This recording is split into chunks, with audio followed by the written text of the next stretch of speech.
আচ্ছা, এই ক্ষেত্রে যদি আমরা বলতে চাই, এই যে সার্বিক পরিস্থিতি যেটা আপনি বললেন, প্রথম ম্যাচেই আসলে জেতার একটা তাগিদ থাকতে হবে টাইগারদের, সেইখানে আসলে শ্রীলঙ্কাও আসলে ফেলে দেওয়ার মতো দল না।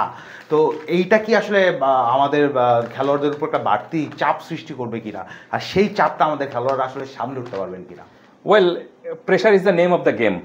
আপনি ইন্টারন্যাশনাল ক্রিকেটে খেলতে নামছেন, সেখানে যদি চাপের মুখের কথা যদি বলেন তাহলে তো আপনি সামনে বাড়তেই পারবেন না। চাপ তো থাকবে, ইন্টারন্যাশনাল ক্রিকেটে চাপ থাকবে না, এটা যে ক্রিকেটার বলেন সেই ক্রিকেটার আসলে মানে সত্যি কথা বলেন না। তারা হয়তো এড়িয়ে যাওয়ার জন্য এই কথাটুকু বলেন। ইন্টারন্যাশনাল ক্রিকেট কেন, পৃথিবীর যে কোনো কিছুতে আপনি যখনই সাফল্য পাওয়ার জন্য একটু তাগিদ দেখাবেন, তখন দেখবেন যে আপনি প্রতিপক্ষও তো সাফল্য পেতে চায়। তো সেখানে যখন আপনি খেলতে নামবেন, চাপ তো অবশ্যই থাকবে, কিন্তু বিষয়টা হলো যে হাউ ইউ হ্যান্ডেল ইট। আপনি চাপটাকে কিভাবে মোকাবেলা করছেন এবং চাপটা মোকাবেলা করে কিভাবে আপনি গিভেন ডেতে নিজের সেরা পারফরমেন্সটা দিতে পারছেন, সেটাই সবচেয়ে বড় বিষয়। আর তার চেয়েও বড় বিষয়টা হলো যে এই ধরনের পরিস্থিতি যে বাংলাদেশ প্রথম পড়েছে তা কিন্তু না। বাংলাদেশ এর আগেও, যেটি বললাম যে বাংলাদেশ খুবই অভিজ্ঞ একটা দল, এর আগেও বিশ্বকাপ খেলেছে, এবং যে তরুণ ক্রিকেটাররা বাংলাদেশের রয়েছেন তারা কিন্তু আপনার এই ধরনের বিগ ম্যাচে খেলার অভ্যস্ত।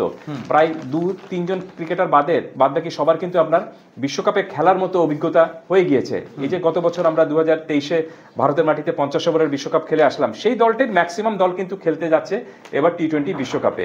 কয়েকজন একটু পরিবর্তন এসেছে, কিন্তু আমার মনে হয় না যে এই খেলোয়াড়রা সেটাতে খুব বড় কোনো ধরনের চাপে পড়বেন, অথবা ইন্টারন্যাশনাল ক্রিকেটের সঙ্গে তারা অভ্যস্ত নন এই ধরনের কোনো বিষয় বা সমস্যায় তারা পড়বেন।